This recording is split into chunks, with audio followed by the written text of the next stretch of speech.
할렐루야. 아멘 소리가 또 작아졌습니다. 자, 크게 한번 우리 아멘 한번 해볼까요? 할렐루야.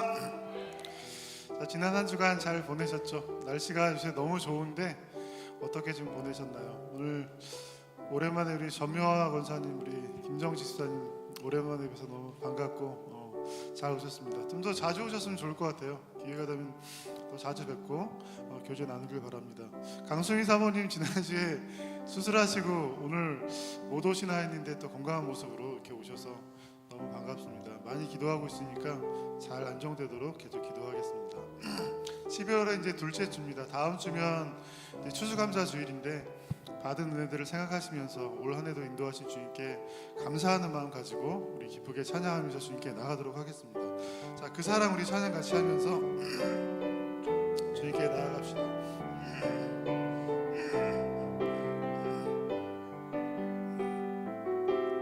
자, 어떤 것도 끊을 수 없는 주님의 사랑을 찬양하겠습니다. 아버지 사랑 내가 노래, 아버지 사랑 내가 노래, 아버지 은혜, 아버지 은혜 내가 노래. 그 사랑 변함없으십니다. 그 사랑 변함없으신, 거짓 없으신, 성실하신 그 사랑. 아멘. 상한 갈 때 꺾지 않으시니, 꺼져가는 등불 끄지 않네. 변함없는 그 사랑, 그 사랑 변함없으신, 거짓 없으신, 성실하신 그 사랑.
찬양합시다. 주께 가오니, 주께 가오니, 날 새롭게 하시고 주의 은혜를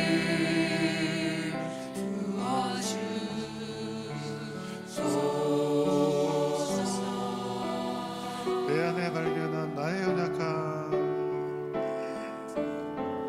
내 안에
하시고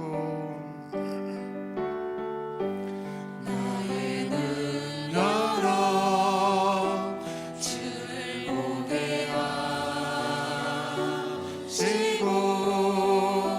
주의 사랑을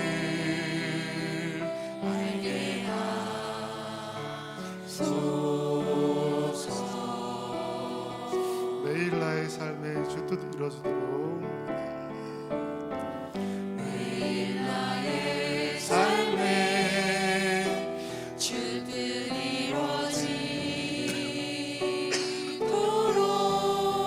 새롭게 하소서. 주의 사랑으로 주 사랑 나를 붙드시고 주 사랑 나를 붙드시고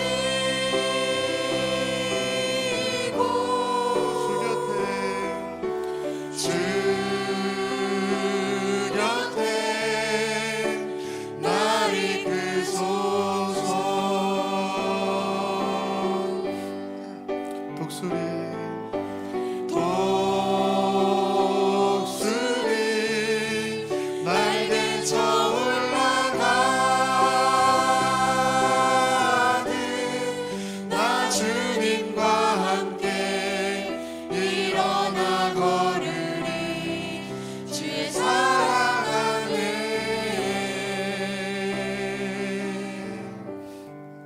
할렐루야. 우리가 찬양한 것처럼 주님이 우리와 함께 계시기에 우리가 독수리처럼 힘차게 날아오를 수 있는 줄 믿습니다. 오늘 오랜만에 우리 김정신 집사님, 전명호 사님도 예배에 와주셨고요. 또 우리 박진경 집사님 동생분도 또 예배에 함께 참여해 주셨습니다. 그리고 우리 소마도 교회 사모님 또 예배에 오셨네요. 네, 반갑습니다. 하나님 우리에게 주신 날입니다. 하나님을 예배하기 위해서 우리를 부르셨고 함께 모았습니다. 오늘 마음과 뜻을 다해서 하나님을 예배하고 하나님 앞에 신령과 진정으로 나아가는 저와 여러분 다 되기를 바라겠습니다. 다 함께 일어나셔서 함께 찬양하심으로 주의 2부 예배를 하나님 앞에 드리겠습니다.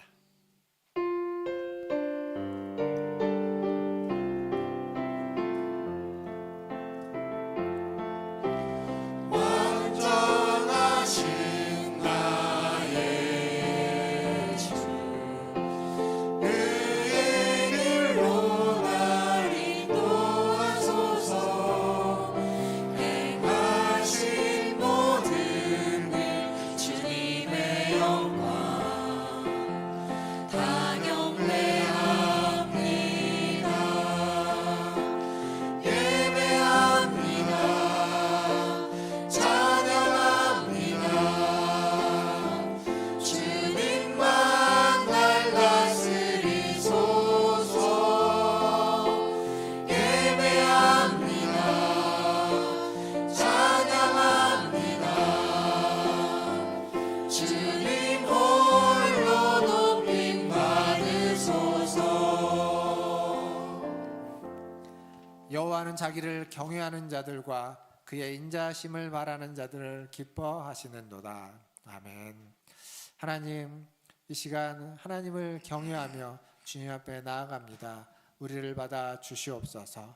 하나님, 오늘 또 주님의 은혜를 구하고 주님의 돌보심을 구하고 주님이 주시는 위로를 받고자 주님 곁에 나왔습니다.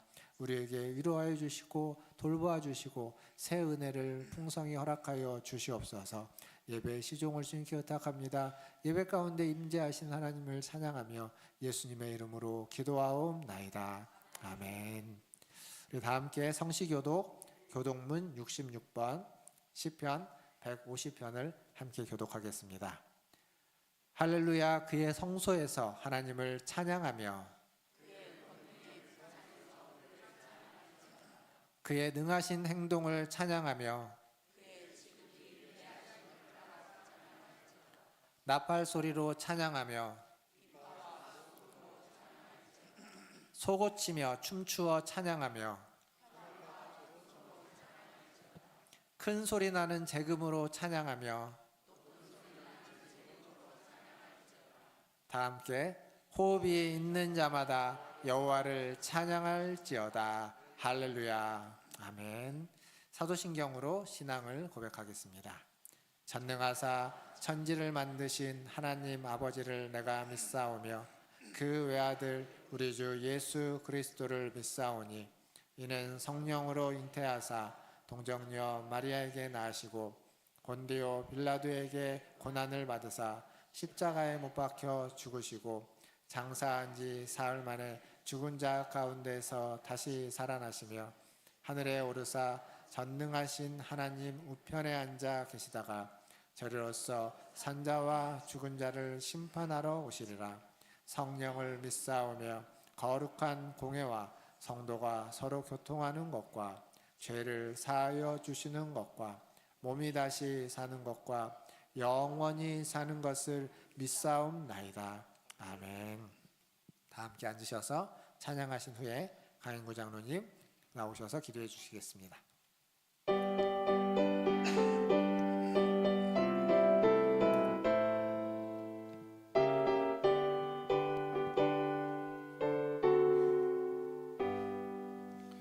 내가 늘 의지하는 예수 나의 상처 입은 심령을 불쌍하게 여기사 위로하여 주시니 믿으신 나의 좋은 친구 내가 의지하는 예수 나의 사모하는 친구 나의 기도 들으사 응답하여 주시니 믿으신 나의 좋은 친구 주의 손 의지하고 살 때 나를 해할 자가 없도다 주님 나의 마음을 크게 위로하시니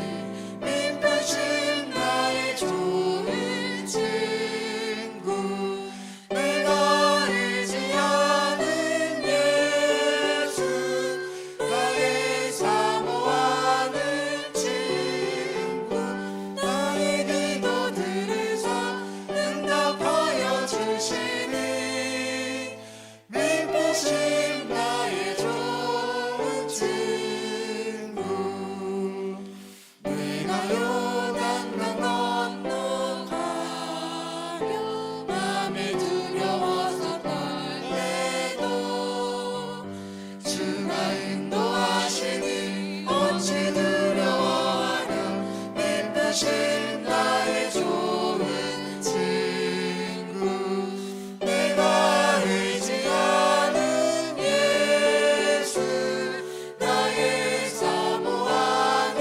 친구 나의 기도 들으사 응답하여 주시니 믿으신 나의 좋은 친구 이루 천국에 올라가서 모든 성도들마다 함께 우리들을 구하신 주를 찬양하리라 믿으신 나의 좋은 친구 내가 의지하는 예수 나의 사모하는 친구 나의 기도 들으사 응답하여 주시니 믿으신 나의 좋은 친구 아멘. 우리 540장 같이 힘차게 찬양하면서 박수하면서 찬양할까요? 힘차게 박수하면서 주의 음성을 내가 들으니 주의 음성을 내가 들으니 사랑한단 말일세 믿는 마음으로 주께 가오니 나를 영접하소서 내가 매일 십자가 앞에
십자가 앞에 더 가까이 가오니 구세주의 흘린 보배 피로써 나를 정케 하소서. 아멘.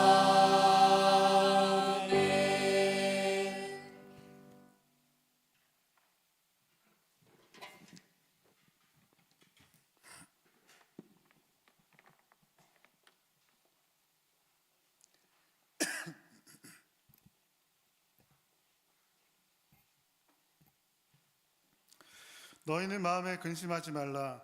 하나님을 믿으니 또 나를 믿으라. 아멘. 온 세상의 창조자여, 온 인류의 구원자여, 우리들의 아버지 되시는 전능하신 하나님 아버지, 오늘도 주님의 크신 사랑에 감사하며 찬양과 영광을 주님께 올려드립니다.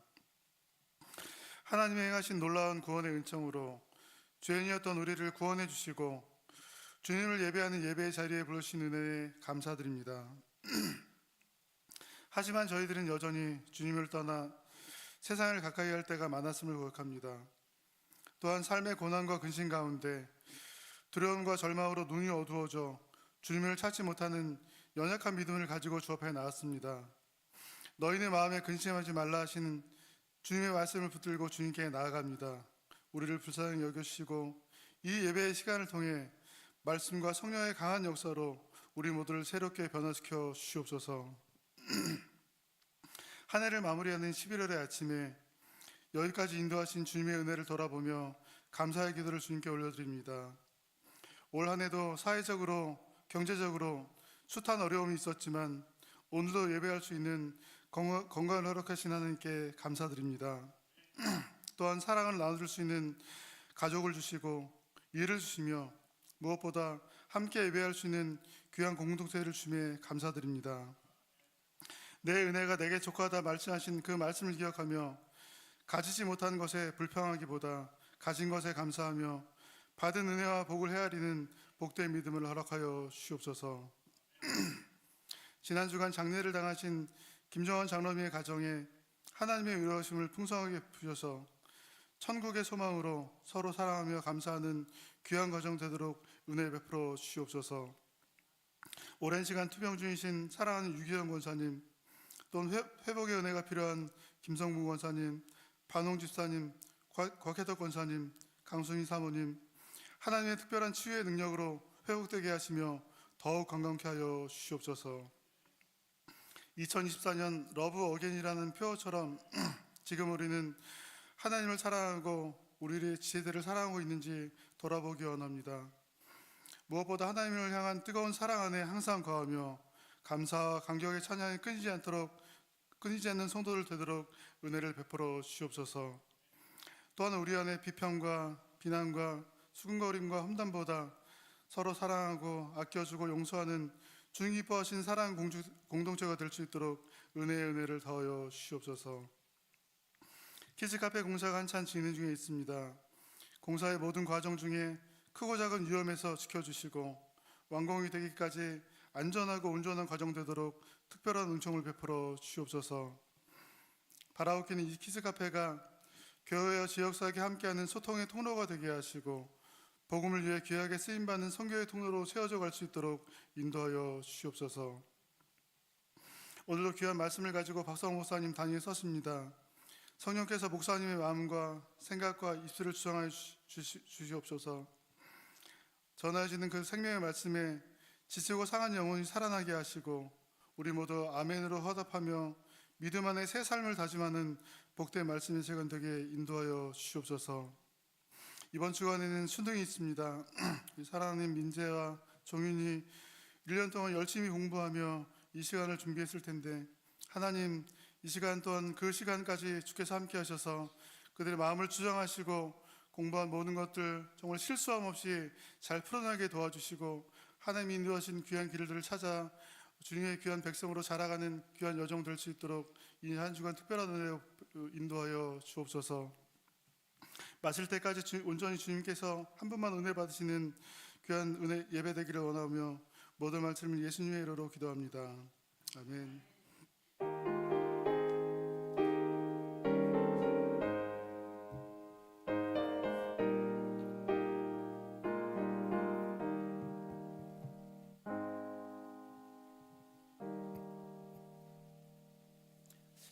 교회 소식 전해드리겠습니다. 다음 주가 추수감사 주일입니다. 한 해 동안 하나님께서 베푸신 은혜에 감사하는 다음 주가 되기를 바라겠고요. 추수감사 주일마다 저희가 강단에다가 이렇게 장식을 하지 않습니까? 과일과 야채로 장식을 하는데 각 기관에서도 좀 참여해 주시지만 우리 성도님들도 좀 참여해 주시면 좋을 것 같습니다. 토요일까지 뭐 배추 한 포기, 요즘 배추 한 포기가 비싸지만 배추 한 포기 뭐 과일 몇 개 이렇게 교회로 보내주시거나 가지고 와주시면 토요일 날 장식하는데 함께 이렇게 장식을 하면 좋겠습니다. 그리고 뭐 작년도 그랬지만 여기다 장식했던 것들은 저희가 또 예배 마치고 나서 함께 나누는 시간을 가지려고 하니까요. 많은 참여 부탁드리겠습니다. 44주차 성경 통독입니다. 로마서 말씀과 또 고린도 전서 9장까지 말씀 통독해 주시고 맥체인으로 통독하시는 분들 또 성경 공동체 성경 통독을 하시는 분들도 함께 참여하셔서 통독에 힘써 주시기를 바라겠습니다. 돌아오는 목요일 날 수능 시험이 있습니다. 저희 교회 우리 백종윤, 김민재 학생이 시험을 보고요.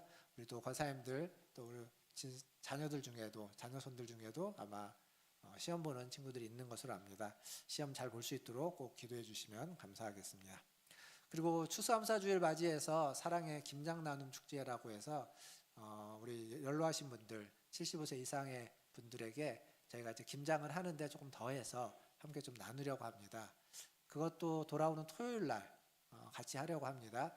혹시 함께 좀 봉사해 주실 분들, 참여해 주실 분들은 토요일 날 오전 9시까지 교회로 와주시면 너무도 감사하겠습니다.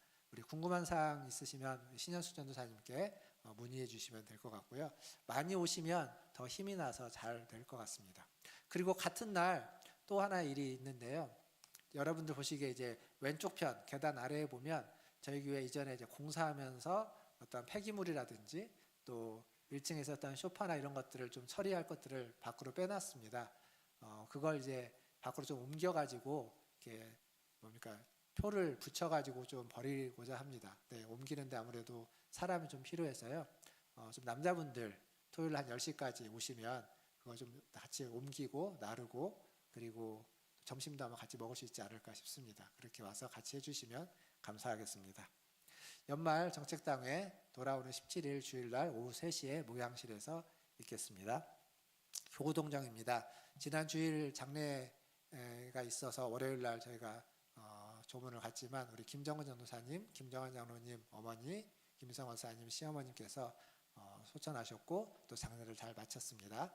그리고 오늘 또 장례 소식이 하나 있습니다. 어제 돌아가셨는데 강명수 권사님 친정어머님께서 어제 밤에 돌아가셨고 오늘 해서 내일 발인하신다고 합니다. 그래서 오후 3시에 오후 예배 마치고 의정부에 있는 장례식장입니다. 의정부 장례식장인데 오후 3시에 문상 예배 위로 예배를 갈까 합니다. 함께하기 원하시는 분들은 오후 3시에 교회로 오시면 교회에서 함께 오후 예배 참여하시고 함께 마치고 가실 수 있는 분들은 함께 가시면 좋을 것 같습니다. 그리고 아까 우리 장로님도 기도했지만 저희 아내도 지난주 수술 잘 마치고 오늘 예배에 참여했습니다.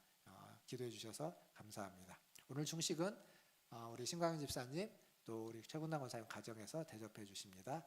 감사합니다. 광고 이상입니다. 하나님 말씀 보겠습니다. 오늘 우리에게 주신 하나님 말씀은 고린도 후서 4장 4절에서 6절까지 말씀입니다. 고린도 후서 4장 4절에서 6절까지 말씀 함께 읽도록 하겠습니다. 3절이거든요. 4절, 5절, 6절 3절입니다. 같이 읽겠습니다. 그 중에 이 세상의 신이 믿지 아니하는 자들의 마음을 혼미하게 하여 그리스도의 영광의 복음의 광채가 비치지 못하게 함이니 그리스도는 하나님의 형상이니라. 우리는 우리를 전파하는 것이 아니라 오직 그리스도 예수의 주 되신 것과 또 예수를 위하여 우리가 너희의 종된 것을 전파함이라. 어두운 데에 빛이 비치라 말씀하셨던 그 하나님께서 예수 그리스도의 얼굴에 있는 하나님의 영광을 아는 빛을 우리 마음에 비추셨느니라. 아멘.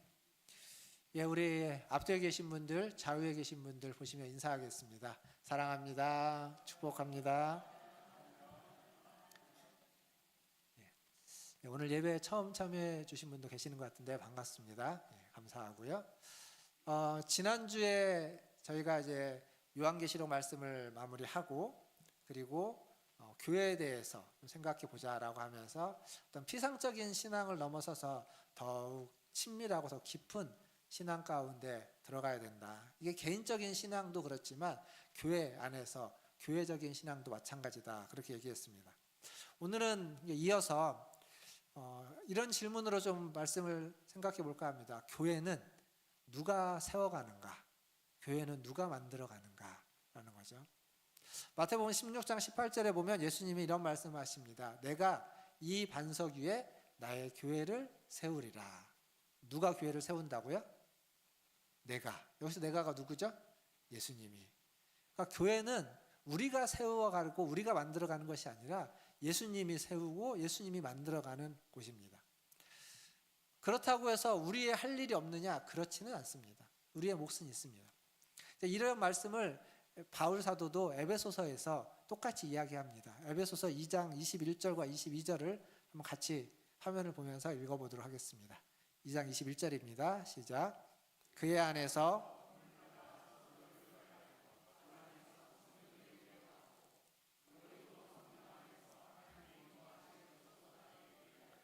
그리스도 예수 안에서 함께 지어져 가느니라. 아멘.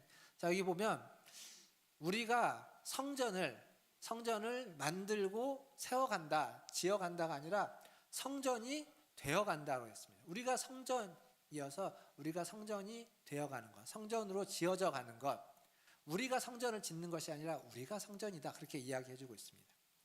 그러니까 어찌 보면 성전을 짓고 교회를 세우고 교회를 지어가는 데 있어서 우리가 할 일이 아무것도 없다라는 이야기이기도 합니다. 그런데 오늘 제가 이야기하고자 하는 건 아무것도 없지는 않다라는 거죠. 우리의 역할, 우리의 몫이 있다라는 겁니다. 그것을 오늘 설교 제목을 보면 사라진 회심의 회복이라고 되어져 있는데 회심이라고 하는 걸 좀 주제로 같이 생각해 보려고 합니다. 자, 앞에서 제가 지금 교회는 하나님이 세워가고 하나님이 만들어가는 것이지 우리가 하는 것이 아니다 이렇게 말씀을 드렸습니다. 회심은 누가 하는 일일까요? 회심은 우리가 하는 게 아니라 회심 또한 성령님의 역사입니다. 성령 하나님이 하시는 일이고 그 성령 하나님이 우리의 마음을 감동시키고 깨닫게 하셔서 회개케 하고 돌이켜서 중생케 하는 이 일들은 성령님이 하시는 일입니다. 그래서 회심의 역사도 성령님, 하나님이 주도권을 가지고 있지만 그럼에도 불구하고 그 안에 우리의 역할과 우리의 몫도 있다. 지금 같은 얘기인 거예요. 교회도 그렇고 회심의 역사, 중생의 역사 이것도 그렇습니다. 그런데 먼저 생각해 볼 건 회심이 없는 교회, 회심이 사라진 교회가 지금 많다는 겁니다. 교회는 어떤 곳이냐면 기본적으로 교회는 예수 그리스도를 믿음으로 회개하고 중생하고 회심한 자들이 모여있는 공동체, 이게 교회입니다. 이게 교회의 가장 기본적인 정의입니다. 그런데 언제부턴가 교회 안에 회심과 중생이 사라졌습니다. 회심을 근거로 믿는 자와 믿지 않는 자가 나누어지는 건데 교회 안에서 회심이 사라지다 보니까 교회를 다니기는 했는데 내가 제대로 믿는 건가? 제대로 아직 믿지 않는 건가? 이걸 잘 모르는 모호한 상태에 빠져버린 경우가 많이 생겨났습니다. 물론 우리가 어떤 사람은 회심했다, 회심하지 않았다 이렇게 단정적으로 이야기하기는 참 어렵습니다. 그러니까 그걸 다 알 수도 없고요. 근데 분명한 건 회심을 통한 변화, 회심을 통한 신앙의 고백, 그리고 그것을 세례로 공동체 안에서 인정받는 이러한 일들이 이전보다 드물게 그리고 사라져버렸다는 것은 확실합니다. 처음 교회가 세워질 때 우리가 보통 초대교회라고 말하죠. 그 초대교회는 어땠는가? 사도행전 2장에 가면 초대교회 모습이 나오는데 그 중에 한 구절, 맨 마지막 구절 2장 47절을 한번 같이 읽어보도록 하겠습니다. 사도행전 2장 47절 같이 읽겠습니다. 하나님을 찬미하며 또 온 백성에게 칭송을 받으니 주께서 구원받는 사람을 날마다 더하게 하시니라. 아멘. 초대교회 처음 교회가 세워질 때 여기 보면 날마다 구원받는 자의 수가 더해졌다. 즉 회심의 역사가 날마다 있었고 그 회심의 역사로 말미암아서 교회가 성장했다는 걸 볼 수 있습니다. 그러면 지금 우리의 교회는 어떻습니까? 지금 우리의 교회는 회심의 역사가 있나요? 회심의 역사를 통해서 교회가 성장하고 있습니까? 교회 안에 구원의 역사가 계속적으로 일어나고 있습니까? 아니면 그렇지 못한가요? 안타깝게도 우리 교회를 포함해서 많은 교회들이 방금 제가 여러분에게 던졌던 이런 질문을 진지하게 잘 하지 않습니다. 사실 질문이 없다는 거예요. 과연 우리는 회심의 역사가 일어나고 있는 교회인가? 회심으로 성장하고 있는가? 즉 중생과 회심이라는 이 주제를 중요한 주제인데, 중요한 문제인데 그렇게 중요하게 다루지 않고 있다는 겁니다. 완전히 안 다루는 건 아니에요. 다루긴 합니다. 그런데 이게 우리의 신앙과 우리의 교회에 있어서 굉장히 핵심이고 본질이고 코어인데 그것이 다 주변부로 밀려나 버렸습니다. 어쩌다 한 번씩 얘기되어지긴 하지만 그렇게 중요하게 고민하고 생각하고 다루는 주제가 안 되었다는 겁니다. 그러다 보니까 회심의 사역, 성령님의 역사가 주변부로 밀려나 버려서 우리가 신앙생활을 하면서 죄와 은혜에 대해서 분명하게 대조하고 깨닫게 되는 것들이 약화되었고 칭의, 성화 이런 하나님을 믿음으로써 우리에게 주어지는 은혜와 그리고는 신앙적인 감동과 감격 또한 옅어져 버렸습니다. 그게 우리의 처한 현실이다라는 사실이죠. 여러분 혹시 집에서 애완동물은 기르실 텐데 가축을 쳐본 적은 없으실 텐데 혹시 예전에 집에서 목장을 운영하신 분이 계시면 목장을 운영할 때 이렇게 뭐 양이 됐던 소가 됐던 이런 것들을 키우지 않습니까? 그 목장에는 삥 둘러갖고 뭐가 있습니까? 울타리가 있죠. 울타리가 있습니다. 그 울타리 안에서 그 가축들을 키웁니다. 근데 지금 우리나라의 목장은 이제 커도 다 울타리를 칠 수 있지만 울타리를 칠 수 없을 만큼 큰 목장, 뭐 캐나다나 호주나 미국 같은 이런 데 큰 목장은 울타리가 보이지 않습니다. 울타리를 칠 수가 없어요. 칠 수도 없고 쳐도 관리가 안 되기 때문에 울타리 자체를 안 칩니다. 그럴 때는 어떻게 가축들을 돌보고 가축들을 기를까요? 방목을 하죠. 그러니까 방목을 하는데 방목을 하면 어딘가로 다 가버리면은 사라져 버리잖아요. 어떻게 모아야 되는데 어떻게 모읍니까? 주인의 목소리가 굉장히 성경적입니다. 양은 자기 주인의 목소리를. 근데 내 목소리가 저기 일산까지 안 들릴 텐데, 은평구까지도 안 들릴 텐데요. 은평구에 가 있는 우리 양은 어떻게 오나요? 어떻게 기른다고 하냐면요. 저도 이제 책에서 본 건데 샘물을 판답니다. 물을 파는 그 물이 샘이 있는 데를 중심으로 가축을 놓으면요. 그 가축은 꼴을 먹다가도 물이 필요하기 때문에 샘이 있는 곳으로 다 모여들게 되어 있답니다. 그 샘이 마르지 않고 샘에서 계속 깨끗한 물이 나오는 한 그 가축들은 절대 샘이 있는 곳에서 멀리 가지 않는답니다. 갔다가도 다시 샘으로 돌아온다는 거예요.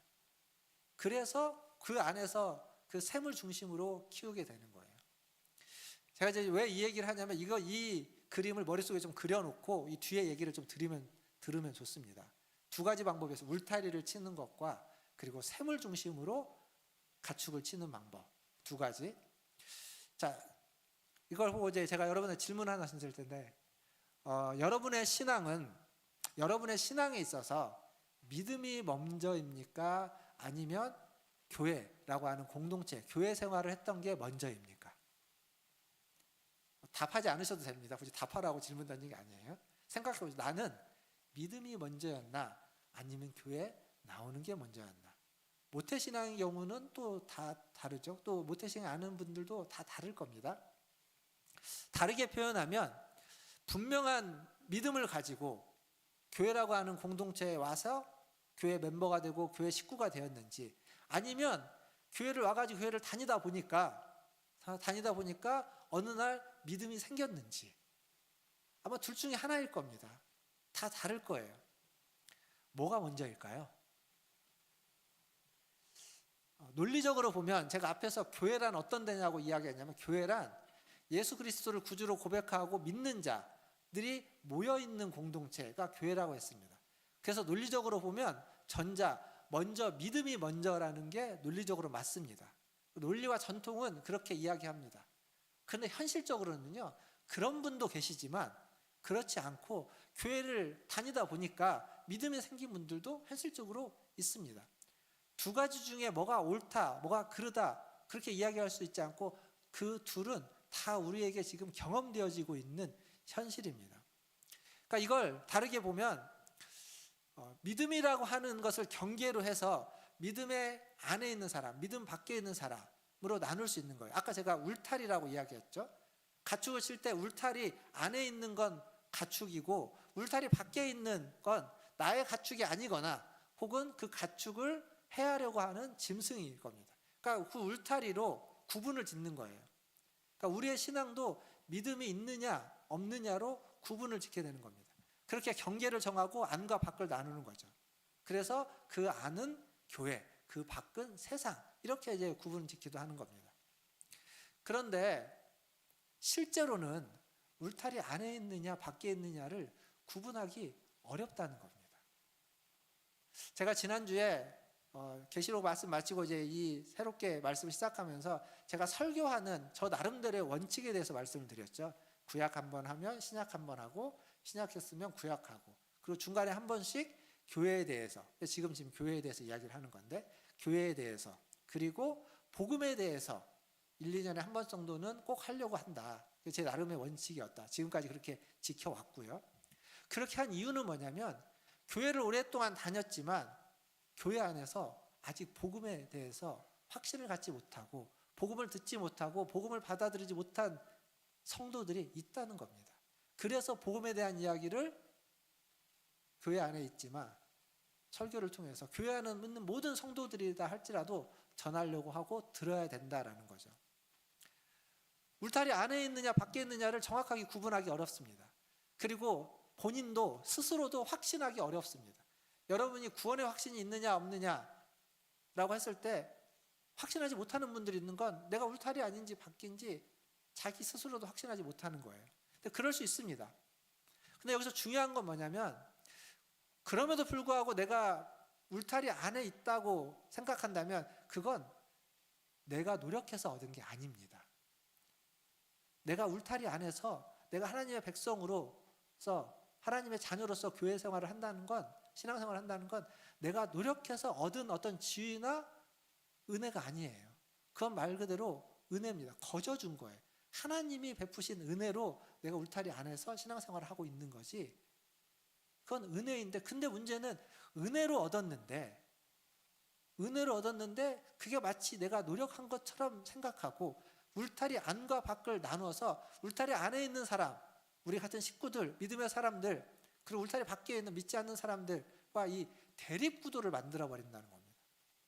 울타리 안에 있는 우리는 선하고 울타리 밖에 있는 자들은 악하고 교회는 선하고 세상은 악하다 이런 식의 대립구도를 만들어서 말하고 생각하고 판단하게 된다는 거죠. 믿는 자와 믿지 않는 자의 대립구도 우리는 이런 표현을 많이 씁니다. 교회에서 믿는 자와 믿지 않는 자 교회와 세상 자연스럽게 쓰고 있습니다. 근데 이게 자칫 대립구도로 쓰여지고 사용되어지고 그러다 보면 울타리 안에 있는 자들은 친구고 동료고 믿을 만한 사람 울타리 밖에 있는 사람들은 다 나쁜 사람들, 악한 사람들, 거짓의 사람 이런 식으로 울타리 안에 있는 우리가 울타리 밖에 있는 사람들을 판단하게 되고 정죄하게 되고 그들보다 더 위에 있다라고 착각하게 되는 그러한 왜곡과 변질이 일어난다는 겁니다. 그래서 이게 우리가 주의해야 될 필요가 있습니다.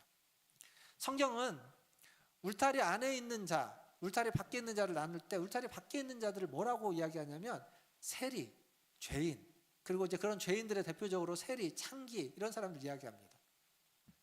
그리고 성경에서 울타리 안에 있던 유대인들은 울타리 밖에 있는 그들을 멸시했습니다. 무시했습니다.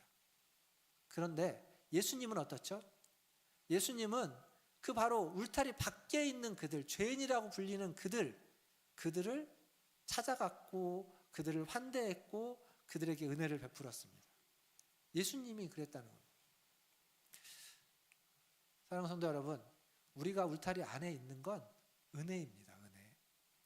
울타리 안에 있는 것은 거저받은 은혜이기 때문에 그 거저받은 것을 거저 나누어 주는 게 지극히 당연한 겁니다. 자칫 울타리 안에 있다고 나태해지고 이제 안에 있어 나는 여기 있으니까 이제 괜찮다고 방종하게 된다면 울타리 안에 있지만 울타리 밖에 있는 것과 진배 없는 똑같은 결과를 낳을 것입니다. 자, 울타리를 중심으로 한 신앙의 모습이라고 설명드릴 수 있습니다. 그러면 다음으로 아까 말했던 샘을 중심으로 한 신앙.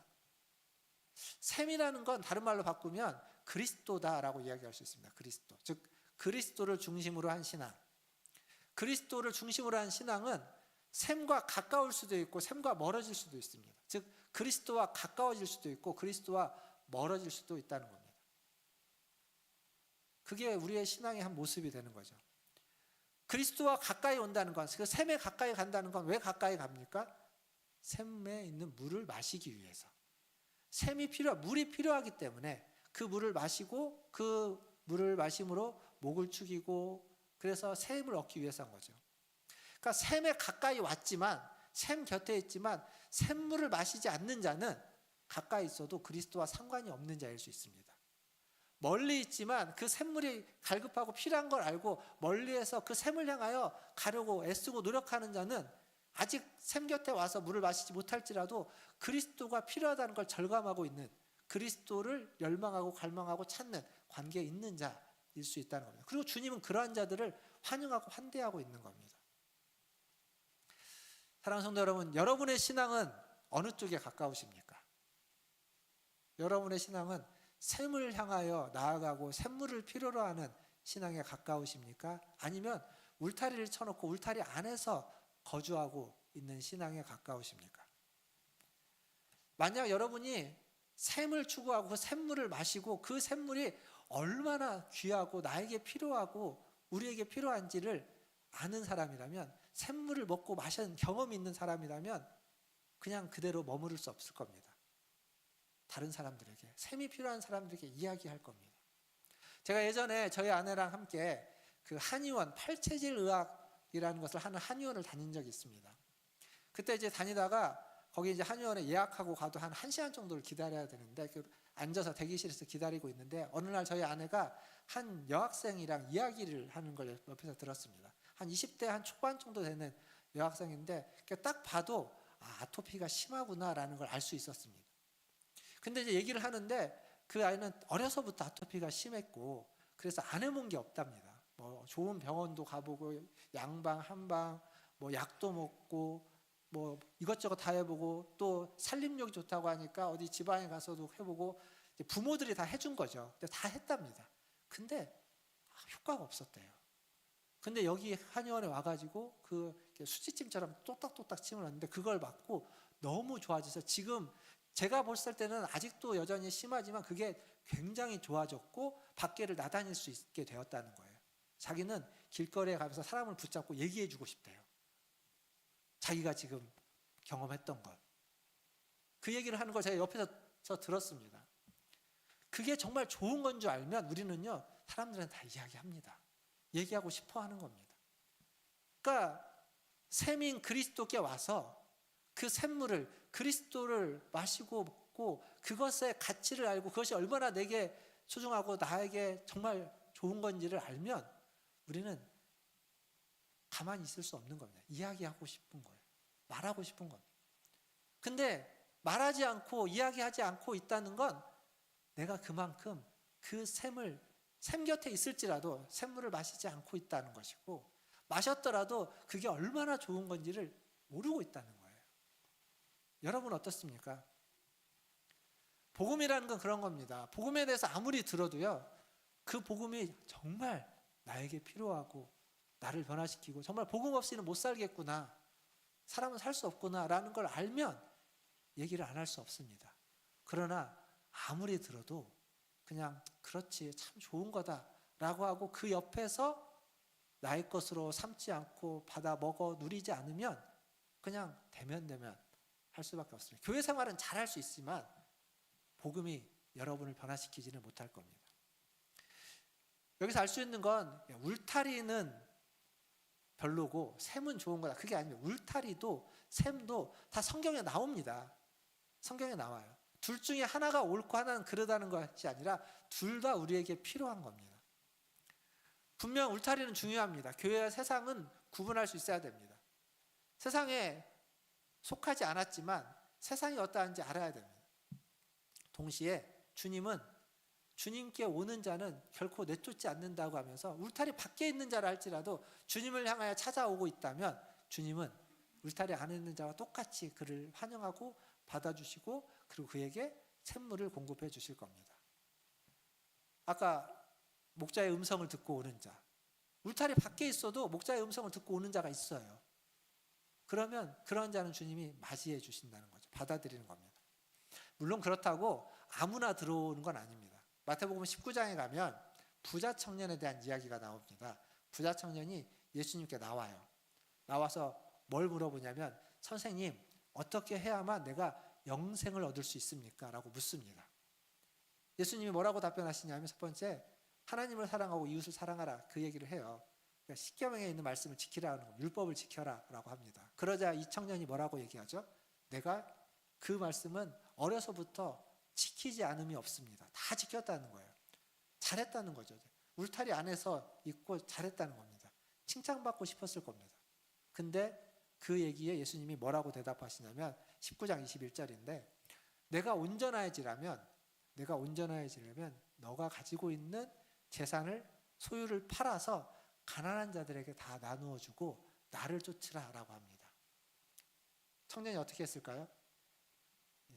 잘 아시죠? 근심하여 돌아갑니다. 돌아가요. 그 청년은 샘인 그리스도 곁에 그 누구보다도 가까이 왔던 청년입니다. 어떻게 해야 영생을 얻겠습니까? 라고 사람들 질문하지 않아요. 근데 질문을 했어요. 그리고 그 질문에 합당할 만큼 울타리 안에서의 삶을 살았습니다.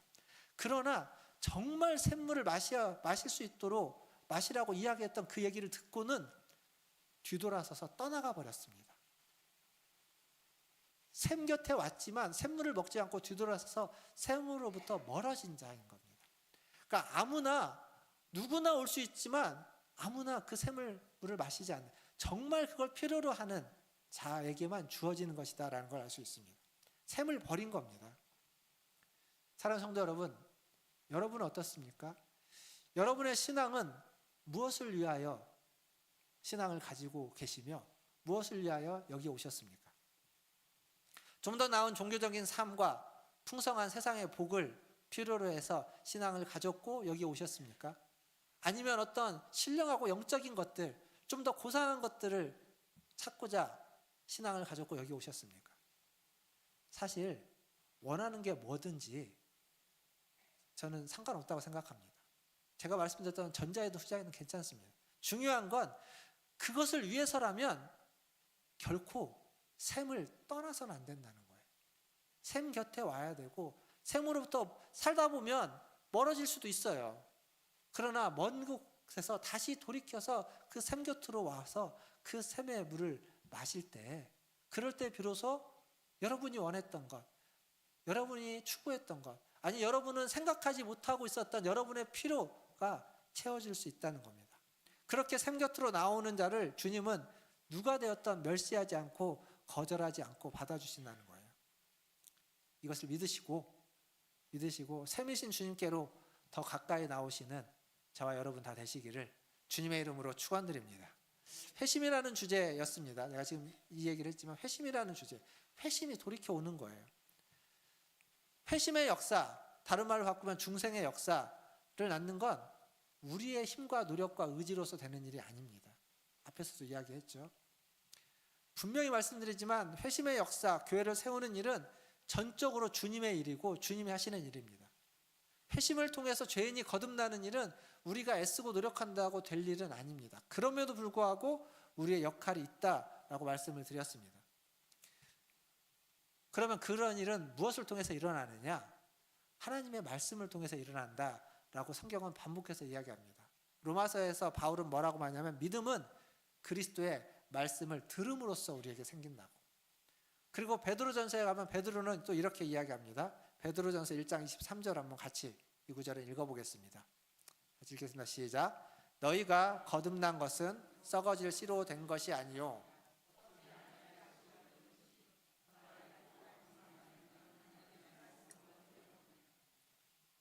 너희가 거듭난 것, 중생한 것, 회심한 것은 썩지 아니할 것인데 항상 살아있고 항상 있는 하나님의 말씀으로 된다.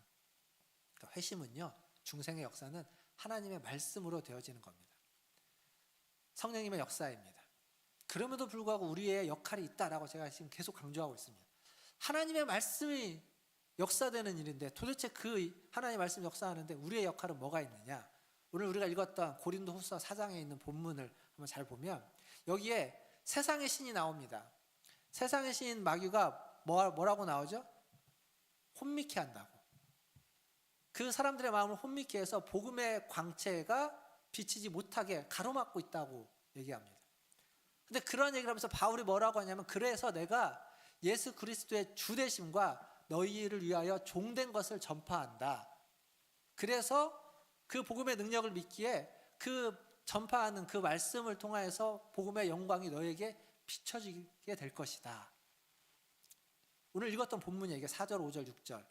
이제 무슨 얘기냐면 바울의 역할이 뭐였냐면 하나님의 말씀으로 중생과 회심이 일어나지만 그 말씀을 누군가 전하는 자가 있어야 된다는 거예요.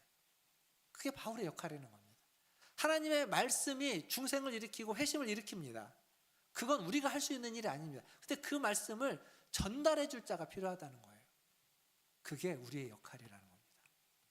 눈이 어두워서 구주를 보지 못하고 그리스도의 영광을 볼 수 없는, 그리스도의 영광을 필요로 하지만 그 샘의 물이 절대 필요하지만 어디에 있는지 모르고 어떻게 해야 되는지 모르는 그들에게 이리 와보라고 그들을 부르는 역할, 그들에게 말씀을 전해주는 역할, 그들에게 복음을 전해주는 역할, 그것이 우리의 역할이고 여러분의 역할이다라는 겁니다. 그래서 사도 바울은 가는 곳마다 복음을 전합니다. 가는 곳마다 회당에 모여있는 사람들에게 복음을 전합니다. 그리고 사람들이 모여있는 곳에 가서 복음을 이야기합니다. 때로는 그 복음을 전함으로써 매를 맞기도 하고 순환과 고난을 당하기도 하지만 다른 곳에 가서 또 그렇게 하는 겁니다. 왜냐고? 그게 그의 역할이니까. 그게 자신의 몫이기 때문에 그렇습니다. 그걸 통해서 그리스도의 영광이 드러나고 하나님의 복음의 광채가 죄인들에게 비추어지기 때문에 그걸 막고 있는 마귀의 어둠의 세력들을 걷어낼 수 있기 때문에 그렇습니다. 사랑하는 성도 여러분, 이러한 일이요 매주일 우리에게 일어나면 좋겠습니다. 매주일 복음이 전해지는 곳, 우리 문화전제일교회 이 예배 가운데 말씀이 전해지는 이 강단에서 그렇게 하나님의 말씀이 전해지고 복음이 전해지고 복음을 여러분이 들어서 여러분이 그리스도의 영광의 빛이 여러분에게 비춰지는 걸 막고 있던 세상의 더러움과 세상의 악함과 그 마귀의 권세들이 깨끗이 사라져가고 그리스도의 영광의 빛이 여러분의 심령 가운데 비춰지는 그 일이 매주일 우리 문화전제일교회 예배 가운데 일어나기를 주님의 이름으로 축원드립니다. 이게 우리가 소망하고 우리가 추구해야만 하는 예배이고 교회의 모습입니다. 말씀을 맺겠습니다. 교회는 분명 주님이 세우십니다. 하지만 우리의 역할이 있다고 했죠. 목사인 저의 역할은 뭘까요? 전에도 한번 비슷한 얘기를 말씀드린 적이 있는 것 같은데 목사인 저의 주된 역할은 말씀의 역할일 겁니다. 말씀을 사역, 말씀을 전하고 가르치는 일. 그래서 그 일을 대충 해서는 안 되고 그 일에 최선을 다해야 됩니다. 우선되는 일이 그 일일 겁니다. 그런데 모든 목회자가, 모든 목사가 말씀을 전하는데 탁월할 수는 없습니다. 탁월한 분들도 있어요. 정말 놀랍도록 전 세계적으로 탁월한 목사님들이 있습니다. 말씀 전하는 일에. 그런데 모든 목사들이 다 그렇지는 않습니다. 그럴 수도 없습니다. 그럼에도 불구하고 굉장히 평범하지만 하나님의 영광스러운 말씀을 전하는 자들이 있습니다. 그리고 이름이 없지만 무명하지만 유명한 자와 다르지만 그럼에도 불구하고 능력 있게 쓰임받는 목사님들이 있습니다. 저도 그러길 바라는 사람 중에 한 사람인 겁니다. 문제는 큰 능력, 큰 탁월함이 없을지라도 내게 있는 작은 능력, 하나님 주신 작은 은사, 그걸 묻어두지 않고 그걸 사용해서 말씀을 전하고 그러려고 애쓰는 것, 그게 필요하다는 겁니다. 제가 이제 저를 들어서 지금 예를 들어서 설명을 했습니다. 여러분들은 여러분들만의 역할이 있습니다. 어떤 사람은 큰 역할을 하는 사람들이 있겠죠. 그런데 그러지 않아도, 크지 않아도 작은 역할을 하는 사람들이 있습니다. 그걸 묻어두지 않고 그 역할을 잘 감당할 때에 비로소 교회가 잘 세워져 가게 되는 겁니다. 그리고 하나님이 하시는 그 일에 우리가 나의 그 자금으로 동참하게 되는 겁니다. 사도 바울은 에베소 교회에 이렇게 기도 부탁을 합니다. 에베소 6장 19절입니다. 한번 이것도 같이 읽어볼까요? 에베소 6장 19절 시작. 또 나를 위하여 구할 것은 내게 말씀을 주사 나로 입을 열어 복음의 비밀을 담대히 알리게 하옵소서 할 것이니. 자, 말씀 사역을 위해서 기도 부탁을 한 겁니다. 제 입장에서 하는 거죠. 그렇게 기도 부탁을 하는 겁니다. 여러분도 마찬가지입니다. 여러분이 하나님 여러분에게 주신 그 사명이 있고 몫이 있다면 그걸 여러분이 깨닫고 찾고 발견해서 내가 할 수 있는 그것을 여러분의 힘으로 해야 되지만 여러분의 힘만으로 할 수 없기에 지금 바울이 교회에 기도 부탁을 하는 것처럼 기도 부탁을 하십시오. 저에게 하시고 다른 사람들에게, 옆에 있는 분들에게, 같이 모이는 남녀 전도회 회원들에게, 친한 분들에게 부탁을 하는 겁니다. 같이 기도해 달라고. 그렇게 함으로써 우리는 하나님 우리에게 맡겨준 그 일을 감당하고 그 일을 우리가 감당할 때 하나님이 이루고자 하는 교회의 모습이 온전히 세워져 가는 겁니다. 말씀을 부탁하고 말씀을 준비하고, 제가 여러분들에게 설교를 하기 위해서 나름 준비한다고 합니다. 그런데 제가 준비한 것만으로 되는 것이 아닙니다. 제가 준비하는 그 과정 속에서 하나님이 내게 하시는 음성은 무엇인지, 하나님이 우리 교회에게 말하고자 해주는 건 무엇인지, 그리고 우리 교회에 지금 여기 계신 한 분 한 분, 여러분이 들어야만 하는, 여러분의 마음 가운데 하나님이 들려주고 싶은 것이 무엇인지, 그 말씀을 제가 다 알 수는 없지 않습니까? 다 알기 어렵습니다. 그럼에도 불구하고 다 모르지만 그 말씀을 전하고 말씀을 나누고 설교를 하는 이 중에 하나님의 영광의 광채가 여러분의 개인의 마음 가운데 어두움을 걷어내고 비추어지기를, 그리고 우리 교회가 앞으로 나아가야 되는 그 길에 등이 되고 빛이 되고 길이 되어 주기를, 복음의 비밀을 담대히 이야기하고 그래서 성령의 역사가 일어나는 나와 여러분과 우리 교회가 되기를, 그렇게 기도하는 겁니다. 그 기도는 저만을 위한 기도가 아니라 여러분을 위한 기도고 우리 모두를 위한 기도고 우리 교회를 위한 기도가 되는 겁니다.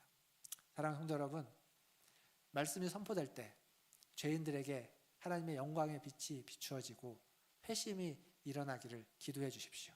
그리고 이것이 몇 사람만의 기도, 몇 사람만의 관심, 몇 사람만의 열심이 아니라 우리 모두의 기도의 제목이 되고 우리 교회의 기도의 제목이 되면 좋겠습니다.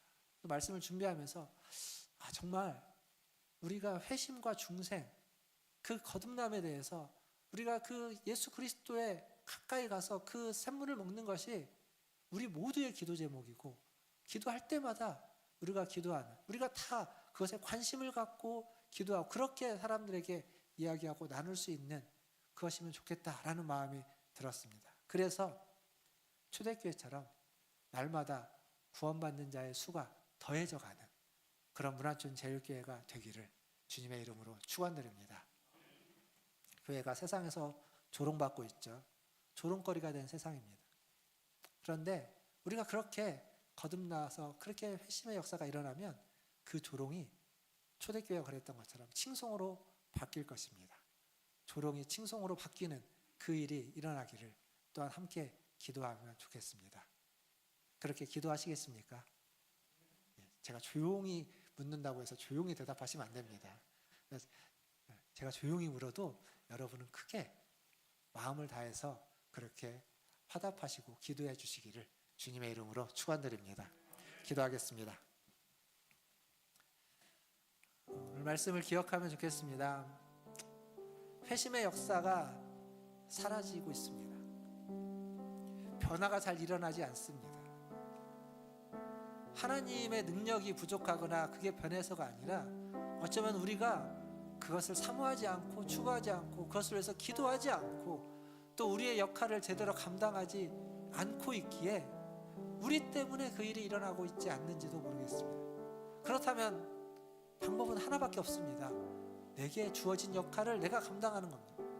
다른 사람의 역할에 감나라 배나라 하지 마시고 내게 주어진 역할, 그걸 내가 감당하면 그러면 그 역사가 나에게서 시작되어서 우리 공동체로, 교회로, 세계와 열방으로 확장되어서 일어날 거라고 믿습니다.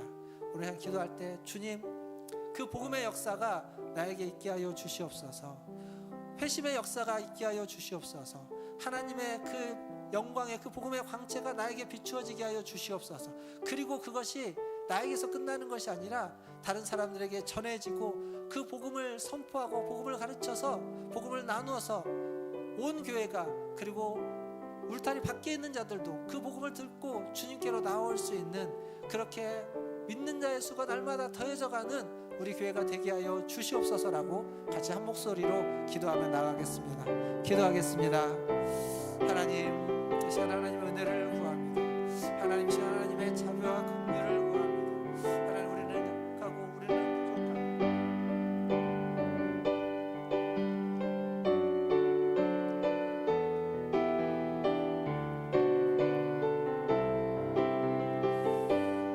주님,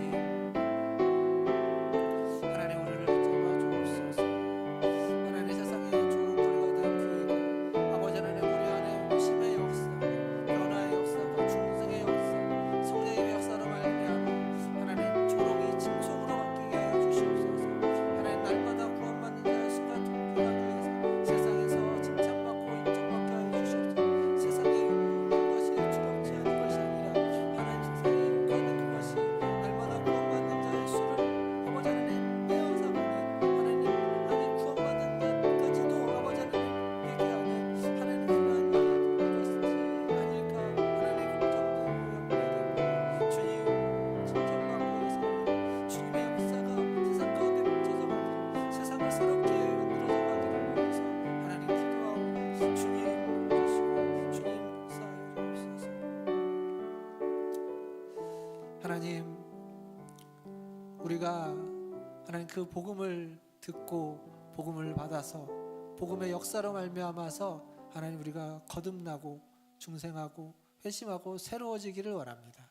하나님, 이미 하나님 복음이 우리 가운데 역사하셔서 이미 중생했지만 하나님 어느덧 신앙생활하면서 아버지 하나님 옅어지고 하나님 희석되어졌던 우리의 믿음이 다시 한번 주님의 복음으로 말미암아 하나님 그 영광의 광채가 비추어짐으로 말미암아 하나님 새로워지게 하여 주시고 하나님 빛나게 하여 주시고 영광스럽게 하여 주시옵소서. 나아가서 하나님 그 복음을 들고 하나님 그 복음을 필요로 하는 자들에게 하나님 전하고 나누고 그들을 권면하여서 하나님의 교회가 세워져 가고 하나님의 복음이 하나님 온 열방 가운데 하나님 영광이 드러나는 그 일에 하나님 우리의 역할을, 나의 몫을 감당할 수 있는 우리 성도들, 우리 문화촌 제일교회가 되게 하여 주시옵소서. 그래서 날마다 구원받는 자의 수가 더해져 가는 교회가 되게 하여 주시옵소서. 특별히 기도하는 것은 하나님 세상에 조롱을 받고 있는 하나님 교회가 되었습니다. 하나님 그 조롱이 칭송으로 바뀌기를 원합니다. 하나님 칭송을 필요로 하는 것이 아니라 하나님 우리가 구원받는 자의 수를 더해져 가지 못하고 이미 구원받는 자들이 하나님 그 구원을 버리고 하나님을 떠날까 겁나기 때문에 그렇습니다. 하나님 칭송받는 교회가 되게 하여 주시옵소서. 하나님 세상으로부터 인정받는 교회가 되게 하여 주시고 세상으로부터 인정받는 하나님 우리 믿음의 식구들이 되게 하여 주시옵소서. 그래서 날마다 구원받는 자의 수를 더해져 갈 수 있는 그러한 역사의 통로가 되는 우리 문화촌 제일교회, 우리 교회 성도들 다 되게 하여 주시옵소서. 감사하며 예수님의 이름으로 기도하옵나이다. 아멘. 우리 함께 찬양하면서 준비하신 예물 드리겠습니다. 찬송가 428장 찬양하겠습니다.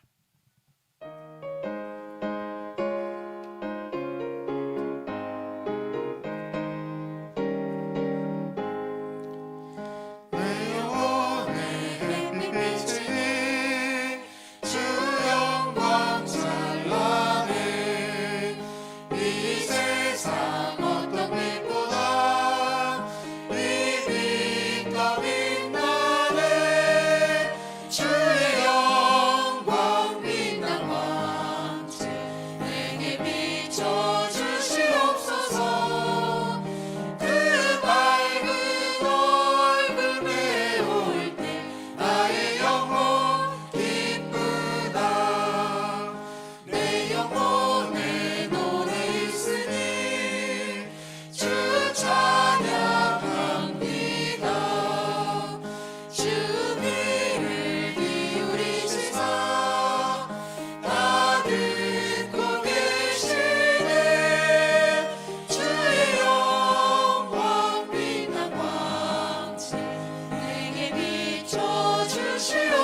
주시옵소서. 그 밝은 얼굴 배울 때 나의 영혼 기쁘다. 내 영혼의 몸날 되어서 주 함께 하실 때 그 평화 내게 깃들고 주 은혜 곱기네. 주의 영광 빛난 광채 내게 비춰 주시옵소서. 그 밝은 얼굴 배울 때 나의 영혼 함께 일어나서서 사절 찬양하겠습니다. 내 영혼에 희락이 있고 큰 소망 넘치네. 주 예수 복을 주시고 또 내려주시네.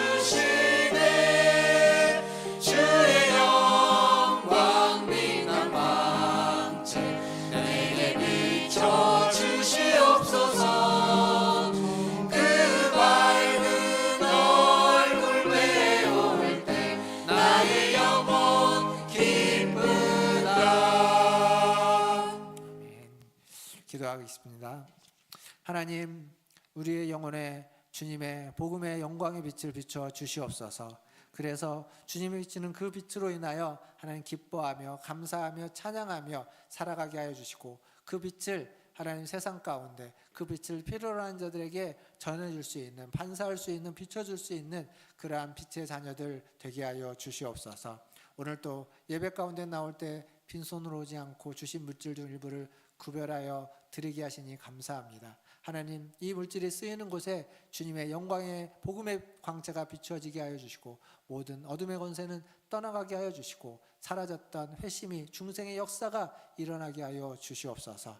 또한 예물을 드린 손길에 함께 하여 주시고, 하나님께서 주신 모든 삶의 시간들마다 주님과 동행하며 함께 걸어가고 함께 일하며 함께 살게 하여 주시고, 하나님이 우리에게 주시는 그 변화의 역사, 깨달음의 역사, 회심의 역사, 중생과 거듭남의 역사가 하나님 매일매일 삶에서 경험되어지고 하는 일들을 통하여서 아버지 하나님 그 역사가 일어나게 하여 주시옵소서. 우리가 생각하고 우리가 기대하고 소망하는 것보다 하나님이 변화시켜 주시고 새롭게 해주시고 아버지 하나님 새 생명을 주시면 하나님 더 큰 일과 더 큰 변화와 더 큰 역사가 일어날 줄 믿사오니, 하나님 그것을 꿈꾸며 기도하며 하나님 주어진 역할을 감당해가는 우리 모든 문화선제일교회 성도들 되게 하여 주시옵소서. 그 일에 마음을 다하고 힘을 다하고 하나님 기도하는 우리 성도들, 특별히 교회를 위하여 하나님 교회 안에서 선포되어지는 이 강단에서 전해지는 주의 말씀을 위하여 기도하는 우리 성도들의 기도를 통하여서 그러한 회심의 역사가 교회 가운데, 변화의 역사가 우리 문화촌제일교회를 통하여서 하나님 일어나게 하여 주시옵소서. 날마다 구원받는 자의 수가 더해져가는 그러한 은혜가 우리에게 있게 하여 주시고, 세상에서 칭송받는 교회가 되게 하여 주시옵소서. 감사하며 예수님의 이름으로 기도하옵나이다. 아멘.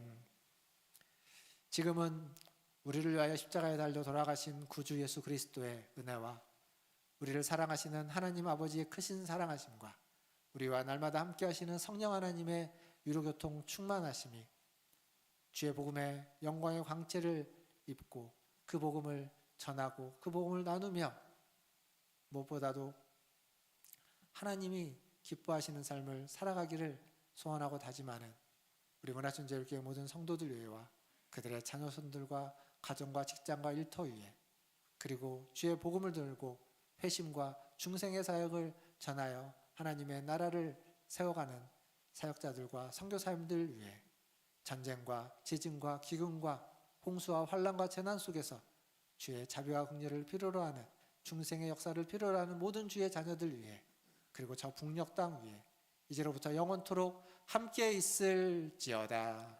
아멘.